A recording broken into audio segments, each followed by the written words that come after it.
মায়েরা কিন্তু এমনই হয়, যখনই যে আসবে মেয়েকে দেখতে তার হাতে কিছু না কিছু ধরিয়ে দিবে, এটাই হচ্ছে মায়েদের স্বভাব। তো আসসালামু আলাইকুম, কেমন আছেন সবাই? আলহামদুলিল্লাহ, আমিও আপনাদের দোয়ায় ভালোই আছি। তো দেখুন, আমার মায়ের বাসা থেকে আমার ভাই ভাবি আসছে, অসুস্থ মানুষ ডাক্তার দেখাবে, তাদের হাতেও কি কি ধরিয়ে দিয়েছে। মা এমনই হয়, মায়েরা এমনই হয়, সব সময় চিন্তা করে আমি এটা খাবো, আহারে আমার মেয়েটা আমার কাছে নেই, মেয়েটাকে ছাড়া খাবো। তো যেটাই থাকে একটু না একটু মেয়ের জন্য রেখে দেয়। কি বলবো, যা যা ছিল সবই পাঠিয়ে দিয়েছে। প্রত্যেকটা মাই কিন্তু জানে তার সন্তানের আমি কোন নিজেও খাবারটা জানি না সবচেয়ে এগুলা বেশি কি। পছন্দ। দেখতেছি।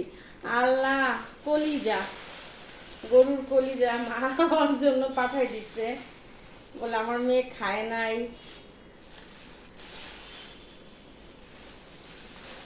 আরে মা, এটা কি?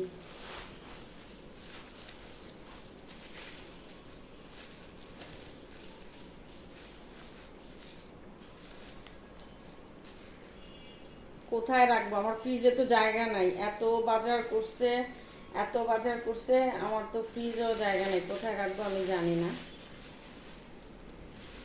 আহ, হাঁস, হাঁস আমার মা এই যে দেখো একদম সুন্দর করে বেছে কেটে দেন তারপর পাঠাইছে। একেই বলে মা, একেই বলে মা। আসলে মারা এমনই হয়। হাঁসের মাংস, কলিজা, হে, চুই পাতা আমার ফেভারিট একটা জিনিস, সেটা আমার মা পাঠাইছে। এদিকে ভিডিও করতেছি, ওদিকে আবার কে যেন কলিং বেল দিতেছে। যাই হোক, আমি একটু দেখে আসি কে আসলো। আপনারা এখানেই থাকেন, যে যাবেন না কিন্তু। চুই পাতা কই পাইছো?